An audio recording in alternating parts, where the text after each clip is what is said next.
Buenos días, Miss. Bueno. Lectura dramatizada, lectura expresiva y lectura oral.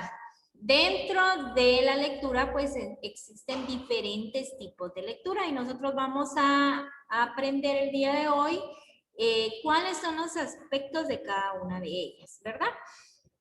La lectura dramatizada es aquella que se produce con la voz y con el lenguaje corporal. O sea que aquí vamos a darle utilidad a las dos partes, ¿verdad? Suele acompañarse de mucha expresividad cuando leemos un texto. Cuando dice expresividad se refiere a emociones, la forma en que pronunciamos las palabras, la cadencia con que se cuentan las historias o las variaciones con las que se expone una reflexión, entre otros. A esto se refiere cuando es lectura dramatizada. La capacidad expresiva, si lo tiene que ser, sí, cuando nosotros vamos a leer algo y lo vamos a dramatizar, tiene que llevar una capacidad expresiva. La lectura dramatizada es una actividad colectiva, o sea que van a participar muchos personajes. Se presentan los personajes por medio de la voz. Se identifica del lector con el personaje que interpreta. Tiene que tener naturalidad de expresión, acoplamiento y armonía de conjunto, y no se precisa de la actuación ni de la memorización del texto, sino que solo exige la correcta expresión mediante la voz. Se expresan sentimientos y actitudes del personaje. Esto quiere decir que nosotros vamos a leer el cuento, la fábula, el poema, pero le vamos a poner un poquito de digámoslo así, de actitud cuando leamos.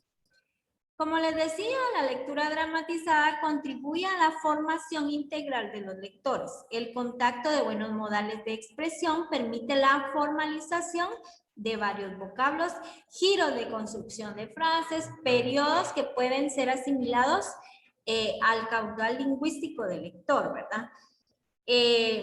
Nosotros debemos realizar las lecturas dramatizadas y esta la realizamos cuando leemos un cuento, una fábula o un poema. Ya les salió.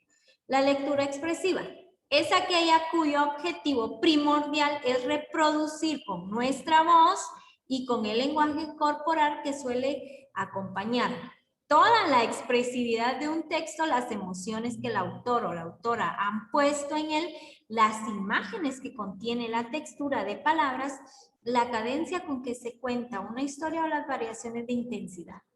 La entendemos, pues, en un sentido amplio que incluye, además de la lectura enfática, los textos literarios, la lectura en voz alta, en cualquier tipo de texto, con arreglo a unos parámetros de expresividad determinados para el contenido de forma de género del discurso.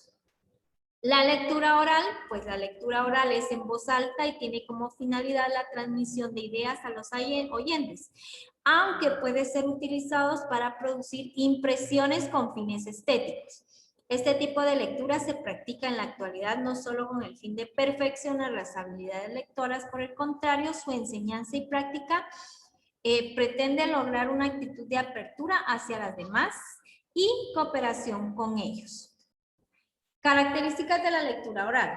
La lectura oral es una especie inminente social, o sea que el individuo lee para otras personas, ¿sí? Este tipo de lectura, este tipo de lectura tiene un aspecto mecánico que consiste en la transcripción de sonidos y otro expresivo en que además de la transcripción de sonidos participa de manera fundamental en la entonación que requiere el texto. Miss, buenos días, que hasta ahorita me pude conectar. ¿Qué están haciendo? Está bien, ahorita te explico. En la lectura oral, el niño escucha su voz y al hacerlo, advierte sus errores, aprende a darle significado a lo que lee y trata de hacer las pausas que marcan con signos de puntuación. En este proceso intervienen dos sentidos, que es la vista y el oído, que se coordinan para lograr un efecto en común.